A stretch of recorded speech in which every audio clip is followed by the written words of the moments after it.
मेरे प्यारे बच्चों, सुप्रभात।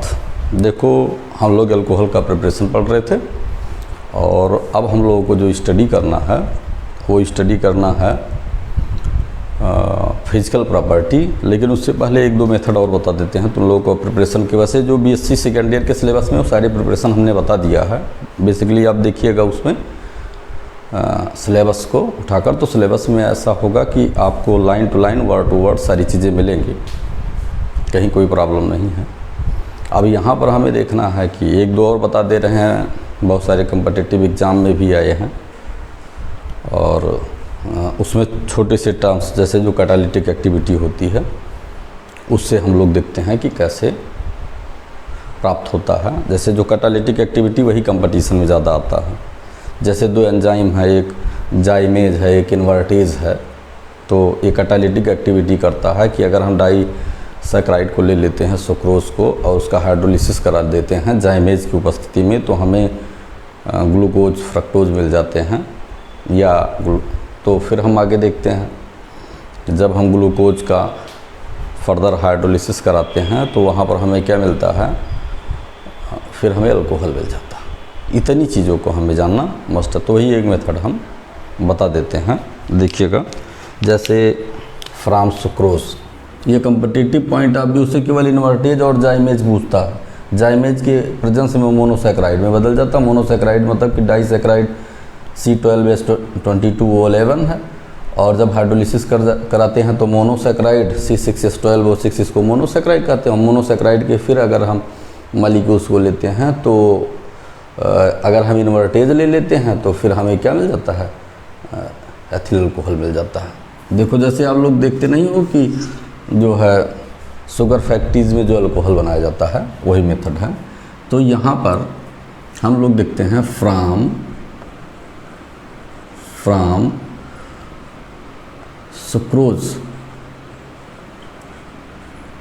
सुक्रोज या डाइसैकराइड भी आ सकता है।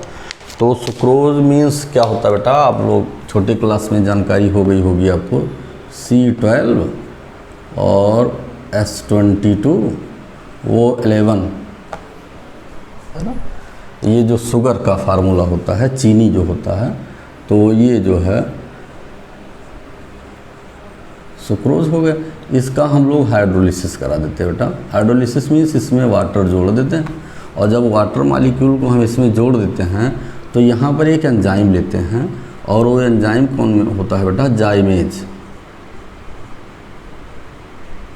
जाइमेज एंजाइम के प्रेजेंस में ये C6H12O6 प्लस C6H12O6 इसमें ग्लूकोज और ये फ्रक्टोज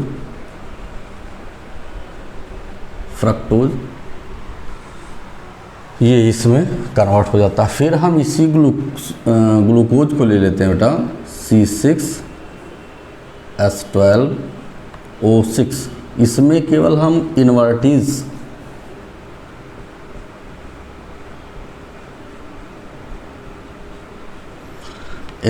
एंजाइम कैटालिटिक एक्टिविटी होती है, तो यहाँ पर C2H5OH और प्लस CO2 बनता है।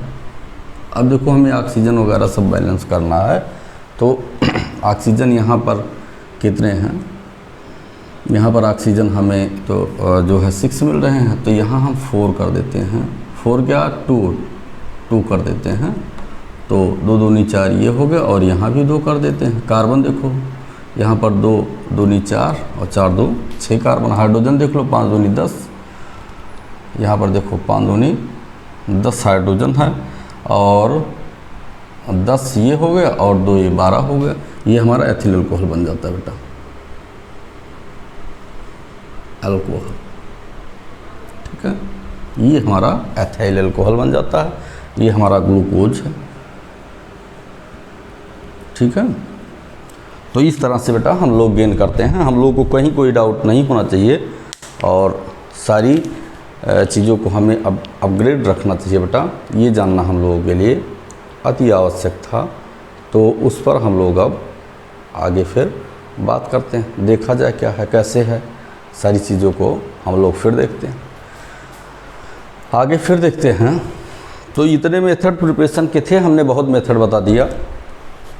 अब हमें प्रॉपर्टी देखना बेटा, जो है फिजिकल प्रॉपर्टी क्या होती है उसकी, जो है अल्कोहल की फिजिकल प्रॉपर्टी। तो देखो हम लोग देखते हैं जो है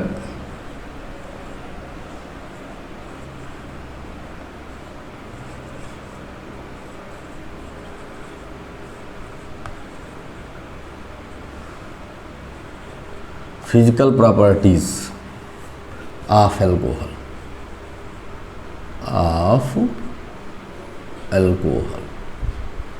देखो बेटा अल्कोहल की फिजिकल प्रॉपर्टी पर अगर हम लोग डिस्कशन करते हैं तो बहुत सिंपल सी बात है। हमने स्ट्रक्चर में ही तुम लोगों को बताया था कि बहुत सारी चीज़ों को जैसे हम लोग मॉलिक्यूलर फार्मूला से ही क्लियर कर लेते हैं, तो स्टेप बाय स्टेप हम लोग एक एक टर्म पर डिस्कशन करते हैं। तो जैसे फर्स्ट पॉइंट अगर हम पढ़ते हैं बेटा, जो है इसका, जैसे स्टेट की बात करते हैं, किस स्टेट में पाया जाता है, फर्स्ट पॉइंट को अगर हम देखते हैं तो बेटा होता क्या है कि वैसे एथिल अल्कोहल एथेनॉल आप लोग जानते हो, मेथेनॉल भी आप देखे हो। तो एक सिंपल सी बात हमें जानना है कि अगर हम C1 से लेकर और C11 तक की बात करते बेटा, तो इतने नंबर ऑफ कार्बन अगर होते हैं तो ये पाए जाते हैं लिक्विड स्टेट में, लिक्विड स्टेट में, लिक्विड स्टेट में पाए जाते हैं C1 से लेकर C12। और फिर अगर यहाँ पर देखते हैं C1 से लेकर C11 तक, फिर अगर हम देखते हैं कि number of carbon greater than 12 होते हैं, ग्रेटर दैन 12 होते हैं, तो ये जो पाए जाते हैं बेटा जो है सॉलिड स्टेट में, ये सब सॉलिड स्टेट में पाए जाते हैं। तो ये तो स्टेट की बात थी, स्टेट और स्टेज चाहे जो आप लिखिए, इस पर हम लोग चर्चा करते हैं। सेकंड हम बेटा क्या देखते हैं, दूसरा हम देखते हैं कि जो है इसकी मेल्टिंग पॉइंट पर अगर हम बेटा बात करते हैं, मेल्टिंग पॉइंट पर MP एंड VP दोनों हम देखते हैं, melting point and boiling point पर अगर हम बात करते हैं, तो मेल्टिंग और बॉइलिंग पॉइंट पर अगर हम बात करते हैं बेटा, तो हमें सिंपल सी बात है जानना है, जो हम लोग अभी बात करेंगे। जैसे जहाँ पर हाइड्रोजन बॉन्डिंग होती है, ये सिंपल सी बात है कि जहाँ पर हाइड्रोजन बॉन्डिंग होगी उनकी मेल्टिंग और बॉइलिंग पॉइंट ज़्यादा होने की प्रोबेबिलिटी होती है। तो यहाँ पर इनकी मेल्टिंग और बॉइलिंग पॉइंट जो है ज़्यादा होती है, मतलब maximum melting point boiling point होती है, मैक्सिमम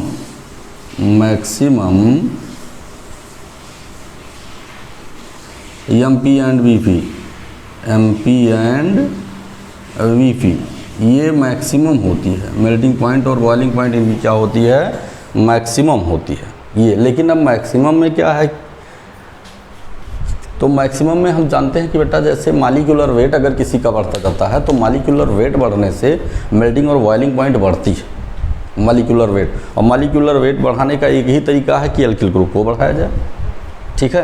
तो देखो हम पहली कंडीशन बता रहे हैं कि जैसे हमने लिख दिया क्या, ये जो एल्किल ग्रुप हो गया, तो एल्किल ग्रुप में अगर हम लोग लिखते हैं R और R इक्वल टू लिखते हैं बेटा देखो CH3, उसके बाद C2 या ऐसे लिख देते हैं CH3 CH2, फिर आगे हम क्या लिखते हैं CH3 CH2 CH2, ये फिर हम लिखते हैं CH3 CH2 CH2 CH2, ऐसे किए, ये हम करते गए। देखते हैं बेटा तो देखो यहाँ नंबर ऑफ कार्बन बढ़ते जा रहे हैं, इसका मतलब हाइड्रोकार्बन की जो चेन है वो चेन बढ़ती चली जा रही है।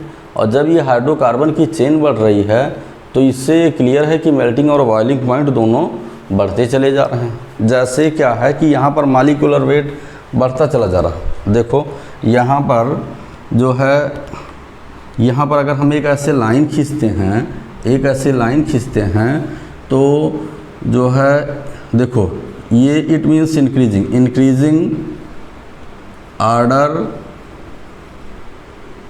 Of the number of carbon atom. तो देखो बेटा कार्बन एटम के बढ़ने का ये इंक्रीजिंग ऑर्डर है।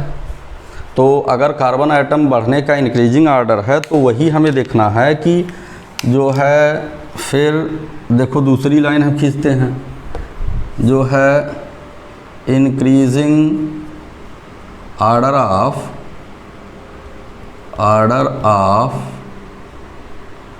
Molecular weight. मॉलिक्यूलर वेट के बढ़ने का क्रम है, और मॉलिक्यूलर वेट अगर बढ़ रहा है तो फिर हम देखो, फिर यहाँ पर देखते क्या हैं कि फिर हम लोग आगे बढ़े तो ये हो गया आपका increasing order of the melting point and boiling point.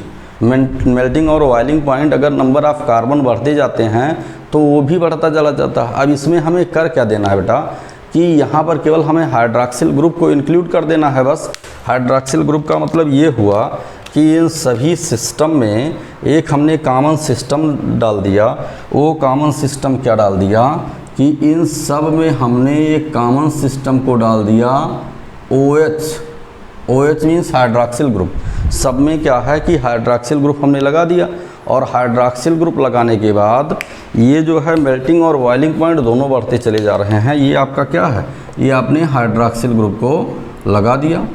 यहाँ पर ऐसे हम कर देते हैं, ये आपने हाइड्रॉक्सिल ग्रुप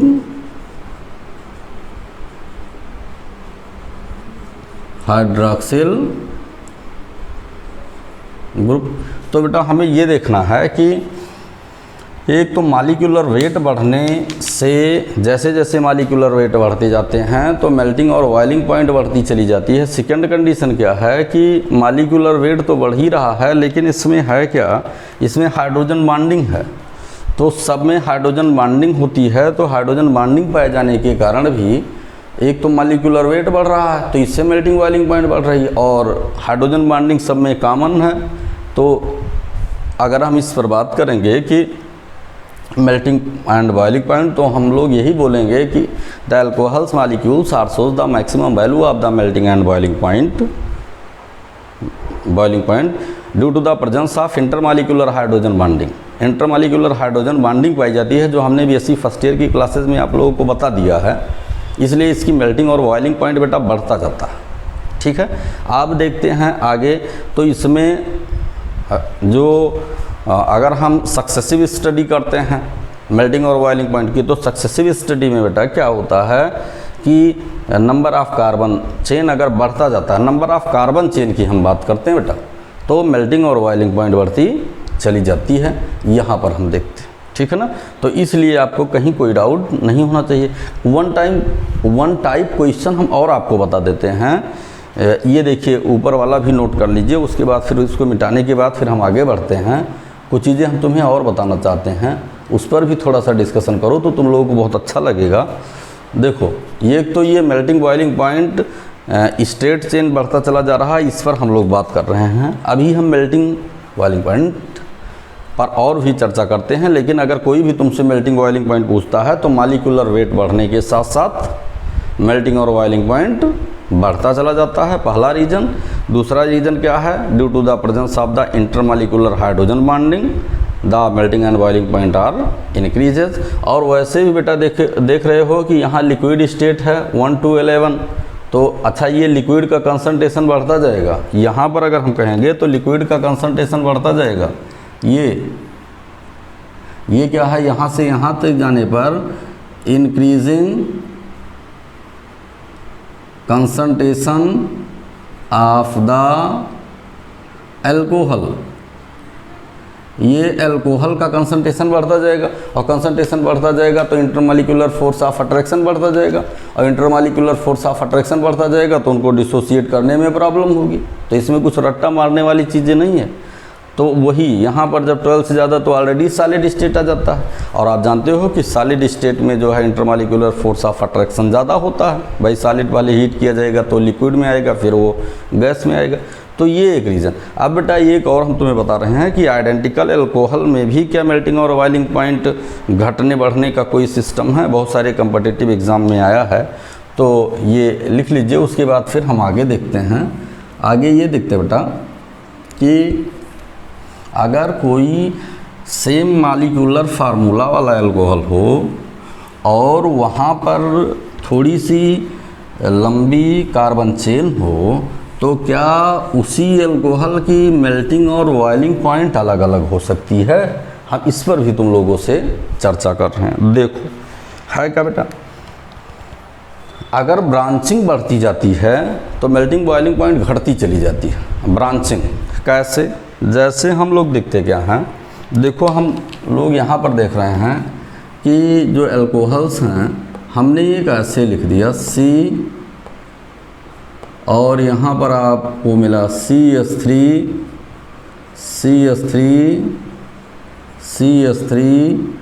और OH हो गया। ये हमारा जो है ब्रांचिंग, मैक्सिमम ब्रांचिंग की जितनी प्रोबेबिलिटी थी वो हमने लिखा है। फिर देखो बेटा आगे हम देखते हैं CH3 और CH2 और CH2 और यहाँ पर देख रहे हैं, ऐसे देखो लिखते हैं। देखो ये हो गया आपका C और उसके बाद CH3 और CH3 और CH2 OH, ये हो गया। और फिर हम ब्रांचिंग की पोजीशन को क्या करते हैं बेटा, जैसे हम करते हैं CH3 और फिर CH2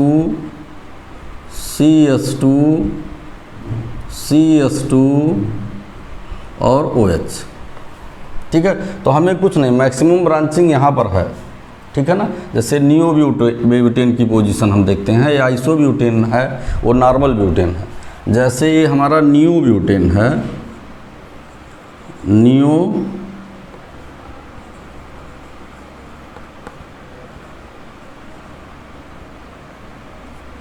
ब्यूटेनॉल, तो नियो ब्यूटेनॉल है, ठीक है ना। लेकिन नियो ग्रुप हम कर देते हैं कि ये परमानेंट आप सब जगह जानिए, यहाँ पर नियो ब्रांच, नियो ब्रांचिंग हो गया। उसके बाद आइसो ब्रांचिंग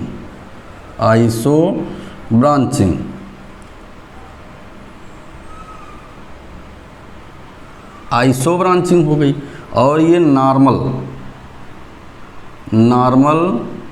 चेन। अब देखो यहाँ पर तो सेम मॉलिक्यूलर फार्मूला है, तो लेकिन ब्रांचिंग जैसे जैसे होती क्या है कि ब्रांचिंग जैसे जैसे कम होती जाती है वैसे मेल्टिंग और बॉइलिंग पॉइंट बढ़ती जाती है। तो हम लोग इसको क्या कहेंगे, यहाँ पर नॉर्मल की मेल्टिंग देखो सेम मॉलिक्यूलर फार्मूला है, और यहाँ पर हम कहेंगे इंक्रीजिंग आर्डर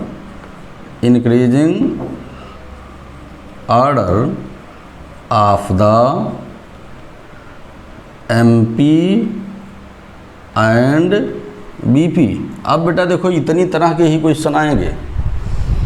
अच्छा दूसरी चीज़ एक और हम बता देते हैं कि जैसे इसका रीजन क्या होता है, रीजन ये होता है कि यहाँ से सरफेस एरिया पर डिपेंड करता।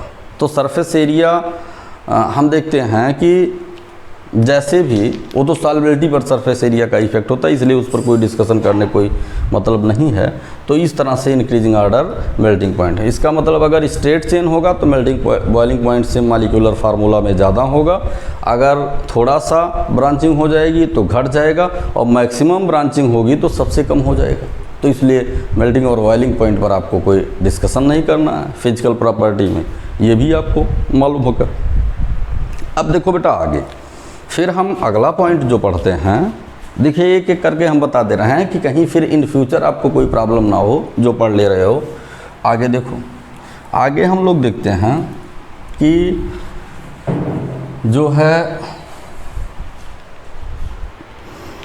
नेक्स्ट पॉइंट को हम लोग देखते हैं, मतलब तीसरा पॉइंट। तीसरे पॉइंट में हम लोग क्या देखते हैं कि तीसरा कौन सा पॉइंट है, ये जो है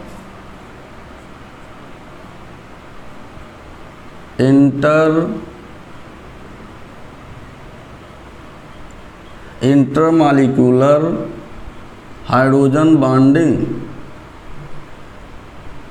इसमें इंटरमॉलिक्यूलर हाइड्रोजन बॉन्डिंग पाई जाती है, ये भी हमें देखना है। कैसी हाइड्रोजन बॉन्डिंग पाई जाती है? इंटरमॉलिक्यूलर हाइड्रोजन बॉन्डिंग पाई जाती है। इंटरमॉलिक्यूलर हाइड्रोजन बॉन्डिंग अगर किसी में होती है तो सिस्टम की मेल्टिंग पॉइंट बेटा ज़्यादा ही होती है, ये देखना है। तो ये भी हमें देखना है कि इंटरमॉलिक्यूलर अब कैसे रिप्रेजेंट कर देते हैं। कई बार तो वो जो 1 नंबर या 2 नंबर का जो क्वेश्चन आता है, वेरी स्मॉल क्वेश्चंस जो होते हैं, शार्ट टाइप क्वेश्चन होते हैं, तो उसमें क्या है कि ये 1 नंबर में क्वेश्चन भी आता है कि हाइड्रोजन बॉन्डिंग को रिप्रेजेंट करना। तो अगर एल्कोहल में हमें हाइड्रोजन बॉन्डिंग को बेटा रिप्रेजेंट करना है तो कुछ नहीं है, हमने क्या किया कि हमने लिखा OH OH OH OH, ये हो गया। और फिर क्या हुआ, फिर हमें ये देखना है कि यहाँ पर हमने हाइड्रोजन बॉन्डिंग को देखो रिप्रेजेंट कर दिया। अल्टरनेट में हमने हाइड्रोजन बॉन्डिंग को रिप्रेजेंट कर दिया, अल्टरनेट में हमने हाइड्रोजन बॉन्डिंग को रिप्रेजेंट कर दिया। ये देखो हाइड्रोजन बॉन्डिंग को रिप्रेजेंट कर दिया। फिर हमने क्या किया बेटा, हमने ऐसे इसको एक दूसरे से लिंकअप कर दिया, ये देखो एक दूसरे से लिंकअप कर दिया। और फिर हमने यहाँ पर क्या कर दिया, यहाँ पर R, ठीक है। फिर हमने क्या किया, देखो तो R, और फिर यहाँ पर हमने इधर कर दिया एक ये, फिर यहाँ पर हमने कर दिया R, फिर यहाँ पर हमने कर दिया R, और फिर यहाँ पर हमने कर दिया R। ये हमें देखना चाहिए। तो ये हमारा क्या हो गया, ये यहाँ पर H होता नहीं, हम लिख भी दे रहे हैं ये, और फिर देखो यहाँ पर फिर हम ऐसे कर दे रहे हैं, ठीक है, ये तुम्हें बताने के लिए। तो ये है intermolecular hydrogen bonding in alcohol, जो है ये है आपका इंटरमॉलिक्यूलर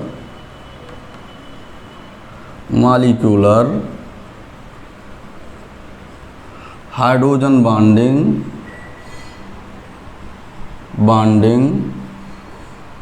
इन अल्कोहल मॉलिक्यूल।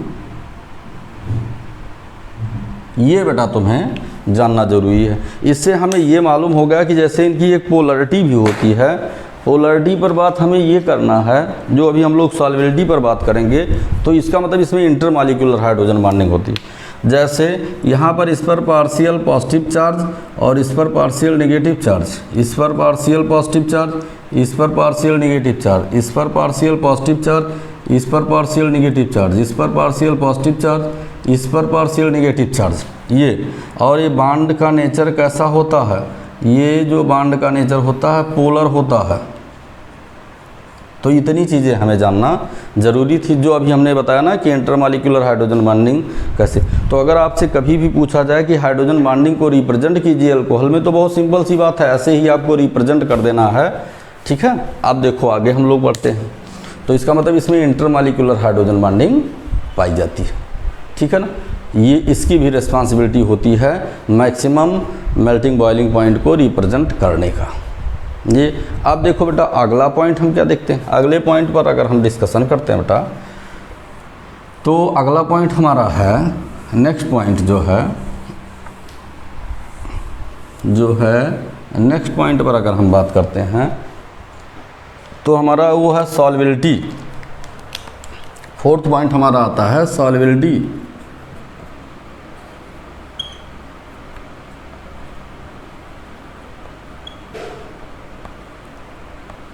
सॉल्वेबिलिटी तो बहुत सिंपल सी लाइन जानना है कि अगर ये सिंपली हमें सब जगह जानना है कि जो पोलर कोई होता है, अगर कोई, मेरे प्यारे बच्चों देखो कि अगर कहीं पोलर बॉन्ड है और पोलर बॉन्ड कंटेन कंपाउंड है और दूसरा क्या है, दूसरा पोलर बॉन्ड कंटेन कंपाउंड है, तो पोलर पोलर दोनों है तो क्या है, ये दोनों को मिला दिया जाए। पहला क्या है, पहला सब्सटेंस जो है वो पोलर है और दूसरा सब्सटेंस बेटा वो भी पोलर है, ठीक है। तो क्या होगा, ये एक दूसरे में सॉल्युबल होंगे। सब बहुत सिंपल सी बात है। ये वाटर सॉल्युबल है, वाटर सॉल्युबल है क्योंकि पोलरिटी होती है। जैसे क्या होता है आप जानते हो कि अगर हम देखते हैं यहाँ पर कि वाटर को एथिल अल्कोहल में डाला जाता है C2H5OH में, तो ये जो कंपाउंड आगे बनता है ये वाटर प्लस एथिल अल्कोहल। इसका मतलब क्या है, इसको हम बोलते हैं डाइल्यूटेड C2H5OH एक ऐसा हो जाता है, डाइल्यूटेड हो जाता है, इसका मतलब वो उसमें डिजॉल्व हो गया। तो इसकी सॉल्युबिलिटी जो होती है ये ज़्यादा होती है। और हाँ इतना है कि मॉलिक्यूलर वेट जब बढ़ता चला जाएगा, जैसे बेटा इसमें लायोफोबिक ग्रुप क्या होता है, जैसे दो होता है, एक आप लोग देखे हो कि लायोफिलिक और लायोफोबिक। तो बहुत सिंपल सी बात हमें देखना है कि जैसे हम देखते हैं कि हमने लिख क्या दिया, हमने वाटर मॉलिक्यूल को लिख दिया और वाटर मॉलिक्यूल को लिखते समय हमें मिला क्या कि जैसे हमने बेटा ऐसे लिख दिया O और H को ऐसे लिख दिया, OH को लिख दिया हमने, और फिर यहाँ पर हमने बेटा क्या लिख दिया, यहाँ पर बेटा हमने R लिख दिया। R means alkyl group, side chain जो होता है, ठीक है। और फिर हमें देखना क्या है, इस पर पार्शियल पॉजिटिव चार्ज है और इस पर पार्शियल नेगेटिव चार्ज है, ठीक है ना। तो यही बॉन्ड तो हमारा पोलर है, यही बॉन्ड तो हमारा पोलर है, यही बॉन्ड हमारा पोलर है। तो सॉल्युबिलिटी के लिए रिस्पॉन्सिबल कौन सा होगा, OH बॉन्ड होगा। अब तो ये इस ग्रुप को बेटा हम बोलते क्या हैं, ये इस ग्रुप को हम बोलते हैं हाइड्रोकार्बन का ग्रुप होता है, तो इसको हम बोलते हैं लायोफोबिक ग्रुप। ये हमारा लायोफोबिक ग्रुप मतलब द्रव विरोधी। और यहाँ पर ये हमारा क्या है, ये हमारा लायोफिलिक है, ये हमारा बेटा क्या है, लायोफिलिक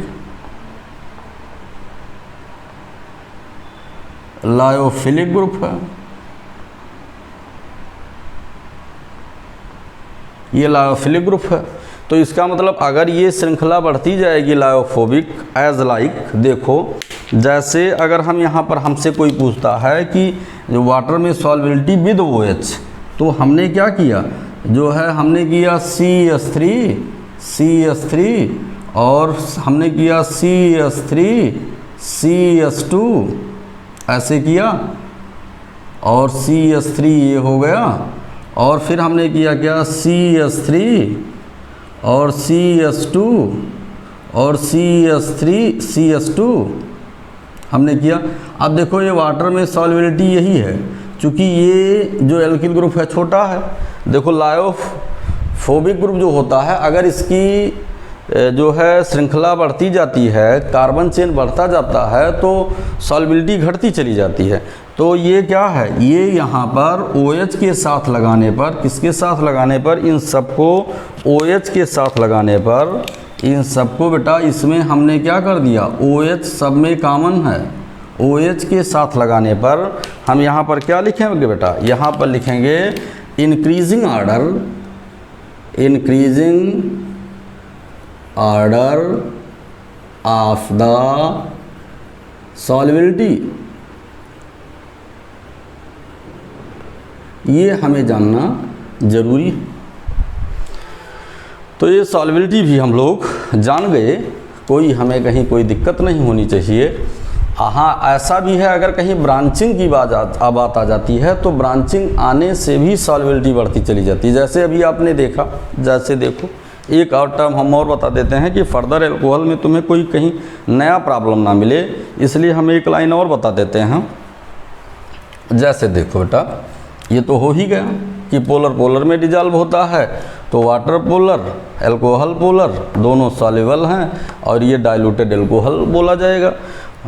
फिर यहाँ पर क्या है कि ये ग्रुप जो है ये लायोफोबिक ग्रुप है। लायोफोबिक का मतलब क्या है, जो द्रव में घुलने का विरोध करता है। तो द्रव में घुलने का ये जब विरोध करता है तो अगर ये विरोधी बढ़ता जाएगा तो सॉल्युबिलिटी घटती चली जाएगी। विरोधी की श्रृंखला ये बड़ी है तो ये मतलब प्रोपिल एल्कोहल की अगर हम बात करते हैं तो उसकी सॉल्युबिलिटी कम है। एथिल एल्कोहल की क्या है, उसकी ज़्यादा है। मेथिल एल्कोहल की क्या है, उसकी और ज़्यादा है। तो इस तरह से बेटा हम स्टडी करते चले जाते हैं। अच्छा, ये एक लाइन हम और थोड़ा सा बता देते हैं।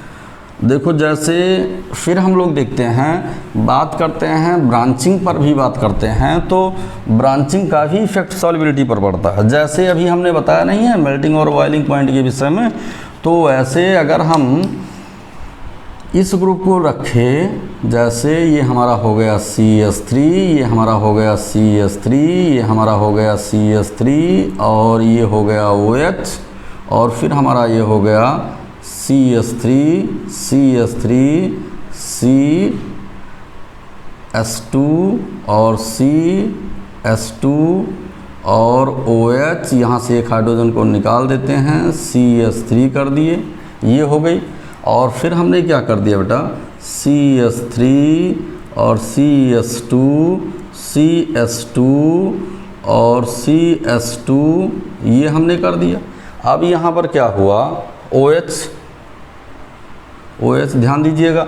तो हमें मिलता क्या है, हमें ये मिल रहा है कि ये देखो, ये हमने एक सिंबल लगा दिया, इसीलिए दूसरे पेन से लगा दिया कि आपको कंफर्म रहे। तो ये देखिए, ये आपका नॉर्मल है और ये आपका क्या है, आइसो है, ये आपका आइसो है और ये आपका क्या है, नियो है। तो इसका मतलब ये अगर ब्रांचिंग बढ़ती जाएगी तो सॉल्युबिलिटी बढ़ती जाती है। ठीक है। सरफेस एरिया, जैसे यहाँ पर सरफेस एरिया मैक्सिमम है तो मैक्सिमम सरफेस एरिया है, इसलिए सॉल्युबिलिटी यहाँ पर कम है, यहाँ पर सॉल्युबिलिटी बढ़ गई। तो इसका मतलब इसे हम क्या बोलते हैं, इसको हम बोलते हैं जो है इंक्रीजिंग ऑर्डर।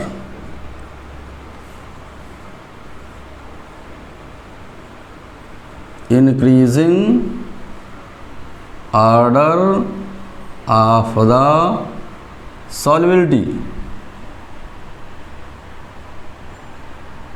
अच्छा बेटा, सॉल्युबिलिटी बेसिकली हम वाटर में पढ़ रहे हैं, क्योंकि वाटर में ही हमें रिएक्शन को कंडक्ट करना है। तो ये आपका इंक्रीजिंग ऑर्डर सॉल्युबिलिटी हो गई वाटर में सॉल्युबिलिटी की बात। तो ये इतने बेटा हमने 4 पॉइंट को बता दिया। पहला पॉइंट हमने क्या बताया कि किस स्टेज में पाया जाता है, तो लिक्विड और सॉलिड की हमने बात की। सेकंड हमने क्या बताया, मेल्टिंग और बॉइलिंग पॉइंट को बता दिया कि मेल्टिंग और बॉइलिंग पॉइंट क्या होता है। थर्ड हमने क्या बताया कि इसमें इंटरमॉलिक्यूलर हाइड्रोजन बॉन्डिंग होती है, इसलिए ये क्या होता है, स्टेबल भी होता है। दूसरी चीज़ की मेल्टिंग और बॉइलिंग पॉइंट इसकी इसीलिए ज़्यादा होती है।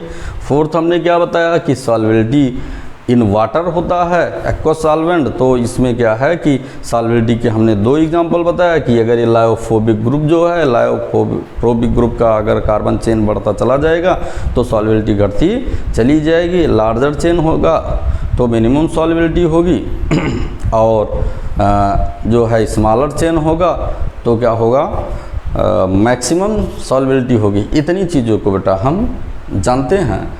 तो यहाँ तक बेटा पढ़िएगा और बहुत अच्छा लगेगा आप लोगों को। और इसके बाद फिज़िकल प्रॉपर्टी में कुछ ऐसा नहीं है जो हमने आपको ना बताया हो, हमने फिज़िकल प्रॉपर्टी सब बता दी है। कभी कभी फिज़िकल प्रॉपर्टी से बेटा मोस्टली एग्ज़ाम में क्वेश्चन आ ही जाते हैं, इसलिए सब लोग बेटा पढ़ो और बढ़िया से स्टडी करो।